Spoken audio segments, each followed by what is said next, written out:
¿Han tenido esa resaca en la que olvidan por completo qué sucedió el día anterior? Hace unos días pasé por algo muy similar. Mi día inició de repente, como si le hubiesen dado play a una película pausada hace mucho tiempo. El sol estaba muy alto. Eran más o menos las 11:30 de la mañana y yo por alguna razón vagaba por unas calles que estaban cerca de la universidad. La luz me molestaba bastante y tenía un sabor muy amargo en la boca. Debía haber tomado algo más que cerveza después de la marcha, o eso pensé. No recordaba mucho de la noche anterior.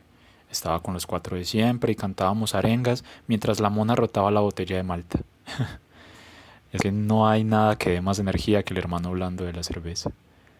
La cabeza me dolía y si trataba de recordar algo más me dolía más. Preferí concentrarme en saber por qué estaba caminando por ahí. Me revisé los bolsillos, sin celular, sin billetera, sin llaves. O me habían atracado o la mona me había guardado las cosas como siempre hacía cuando tomábamos de más. Pero si era así, ¿dónde estaba la mona? Empecé a caminar hacia la universidad. Tenía entendido que había asamblea y seguro los cuatro iban a estar allí y me contarían todo lo que sucedió después de la marcha. Anduve las 6 cuadras hasta llegar a la portería principal. Traté de no hacer contacto visual con el guarda para que no me pidiera el carnet que no tenía. En turno estaba Suárez, el gordito que siempre tiene un tinto en la mano. Estaba tan atontado soplando su vasito que ni se dio cuenta que nos metimos tres peludos sin mostrarle nada. Por lo menos yo podía dar fe de que efectivamente era estudiante, aunque no quise pensar mal de los otros dos. La plaza de la universidad estaba desolada. Había si acaso 10 personas en todo el lugar. Tres eran profesores fumando y tomando aromática caliente bajo el sol del mediodía. Había una parejita discutiendo y los otros dos que entraron conmigo se juntaron con un grupito en el que estaban estampando camisetas y pintando carteles. Pero, ¿y la otra gente qué? Era miércoles. ¿Por qué no hay gente almorzando? ¿Por qué no hay gente vendiendo almuerzo? ¿Por qué no está por ahí el viejo Luis que lleva 20 años estudiando arquitectura y otros 20 sacándole conversa a cualquiera para que lo invite a almorzar? Seguro la asamblea estaba muy interesante, cosa peculiar en estos días. Ahí encontraría el gentío. Crucé los cuatro bloques. No había nadie conocido o por lo menos con quien tuviese confianza para preguntarle dónde estaba todo el mundo. Llegué al auditorio y estaba vacío. Por un segundo casi entro en pánico. No me gustaba la idea de olvidar algo importante. O peor aún, estar en uno de esos sueños donde eres totalmente consciente. Esto último tenía sentido. La sensación de irrealidad, lo extraño del ambiente en la universidad y esa película que había visto que decía que todos los sueños empiezan de repente y uno no logra recordar cómo llegó al sitio donde está. Estuve a punto de convencerme de esa idea, pero algo me distrajo. A unos 200 metros vi la silueta de la mona caminando rápido a la salida. Iba muy cargada, como con rollos de cartulina y algunas bolsas. Empecé a trotar suavecito para alcanzarla. Pero esa mujer iba emberracada y yo no tenía energías para salir corriendo. Entonces, mientras me ponía las manos en las rodillas sin aliento, tomé aire y le grité: ¡Mona! Claudia volteó. Buscó el origen de mi voz. Me miró feísimo, como con fastidio. Dio la vuelta y siguió caminando más rápido todavía. ¿Cómo la habré cagado ya con esa mujer?, me pregunté con miedo. Traté de seguirla. Traté de seguirle el paso incluso, para ver por lo menos para dónde cogía con todas esas cosas. Pasé al lado del grupito que estaba pintando carteles y vi que estaban dibujando la cara de alguien. No pude distinguir porque miré de reojo. Seguro era alguno de esos mártires que tenemos los estudiantes y que sacamos del cajón de vez en cuando cada vez que queremos reclamar algo. Pero lo que sí escuché fue la ubicación del plantón. Hay que apurar porque ya nos están esperando allá en la 30. Tratemos de llegar antes de que llegue la policía y saque a ese gentío. Eso dijeron ellos. Ya por lo menos podía respirar con calma. No era un sueño raro. Era que todo el mundo andaba en un plantón a un par de cuadras. De más que ayer detuvieron a alguien o hay heridos de la marcha y decidieron bloquear la avenida de la universidad. Eso imaginé yo. Salí por la misma portería y me despedí de Suárez. El pobre hombre se perdía tanto en ese tinto que ni se daba cuenta de lo que le pasaba al lado. Caminé 3 cuadras y delante de mí, esperando el cambio del semáforo, estaba la mona. Más allá de la avenida se veía el tumulto del plantón. Crucé la calle y cuando le iba a tocar el hombro, ella pasó por la cebra. Una tarabán que se quería comer el pare frenó en seco y yo grité: ¡Claudia! Y ella dio un brinco del susto. Dejó caer unas cartulinas y se le desenrolló una. Yo me empecé a acercar mientras la regañaba en tono dulce. Vos tenés que aprender a cruzar la calle, mujer, un día de estos. Me quedé callado de golpe. Cuando me agaché a ayudarle con la cartulina, la sensación de irrealidad fue aplastante. El aire de pronto se puso frío, el corazón lo escuchaba como metido entre los oídos.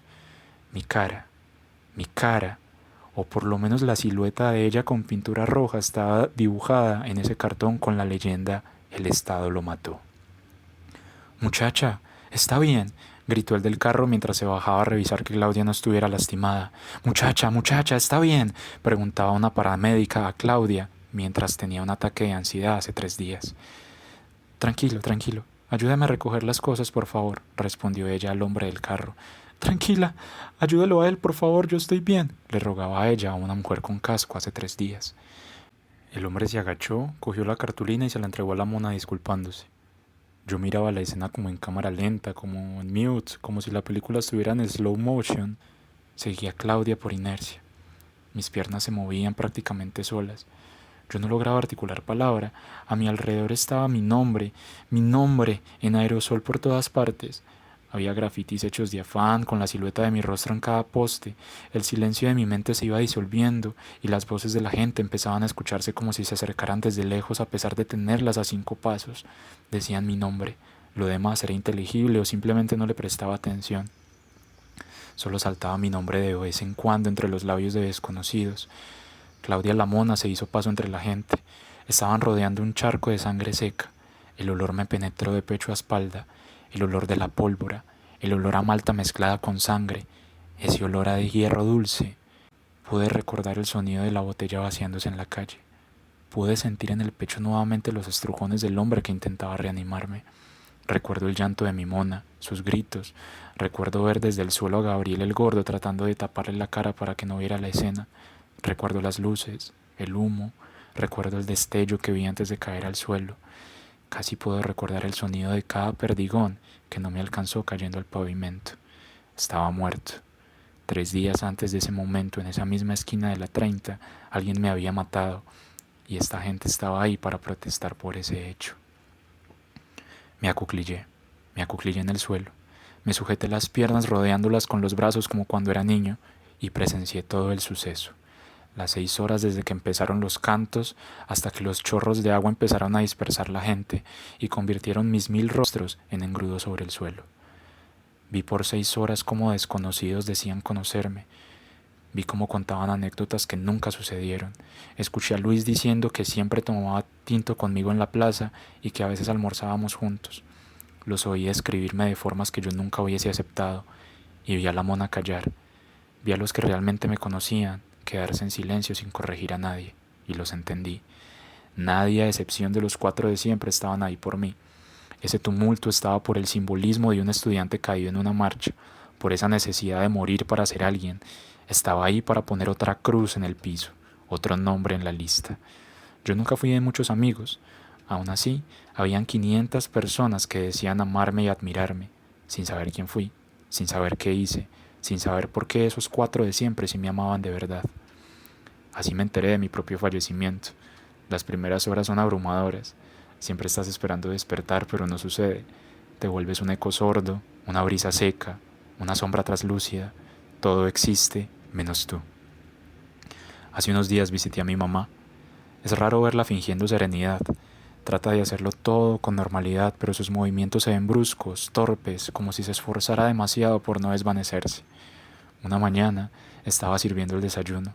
Rompió en llanto cuando sirvió una tercera taza de chocolate a pesar de que en la mesa solo estaban ella y mi hermanita. Simplemente se perdió en el fluir de la jarra al pocillo, ese pocillo que tenía el escudo de la universidad. Mi hermana la miró. Ambos la vimos. Vimos cómo soltó la chocolatera ya vacía en medio de aquel charco y se arrodilló en el suelo a llorar. A veces trato de perdonar al que me disparó, pero esa escena de mi hermana limpiando el charco mientras mi mamá se deshacía en lágrimas en el suelo de la cocina no me lo permite. A veces voy a verlo. Es un hombre grande, tiene 2 niñas en casa y nunca llega uniformado. Es curioso pensar que sus hijas nunca lo han visto acorazado. Después de cenar siempre ayuda a su esposa con los platos y se sienta a ver el noticiero. Ve el mismo que ve mi papá. No sé si piensa en mí, en lo que hizo. Los muertos no podemos leer las mentes. Pero no parece muy intranquilo. Me da tristeza pensar que no fui el primero y que aún así sigue ahí sentado viendo a sus hijas jugar sin que ellas sepan que papi se gana la vida matando muchachos como yo. O tal vez sí le pesa la conciencia, pero no quiere alarmar a su familia, quizás finge serenidad. ¿Será por eso que sus movimientos se ven tan torpes? Tal vez está esperando a que sus superiores lo saquen del lío como ya lo han hecho con otros, y así finalmente pueda tragarse ese nudo que se le siente cuando le dice a su mujer que tenga buenas noches. Hoy, hoy estoy marchando al lado de la mona. Todos los días lo he hecho. Veo mi cara en las noticias, en la prensa, en las publicaciones de la gente que se escandaliza, no porque yo haya muerto, sino porque viven en un país donde a ellos también les pudo haber pasado lo que a mí, porque sé que los que me vieron caer a su lado en aquella calle también se indignaron porque si hubiesen disparado un poquito más a la izquierda, ellos serían los caídos. Aún así, me veo con firme nostalgia en las camisetas de la gente. Escucho cuando gritan mi nombre seguido de un presente, presente, presente. Me llega al alma cuando alguien alza la voz para decir que yo vivo en cada compañero y que por mí y por los demás nunca habrá ni un minuto de silencio. Me conmueve ver a Claudia gritar esto. Y por eso la acompaño, para que no se sienta sola, para que no me sienta lejos, para gritarle así no me oiga que ahí viene la tanqueta, que no les dé la espalda a los que vienen a caballo, que no se descubra el rostro cuando pasan los helicópteros. A veces también canto con ella las arengas y grito los nombres de los muertos, de nosotros los mártires. A veces nos paramos frente a la alcaldía, frente a la fila de carros en la avenida que tapamos, frente a los soldados, frente a los mirones, y empezamos a corear nuestros sueños, nuestros ideales, y de pronto siento que no hay ninguna diferencia, que vivos tampoco nos escuchan.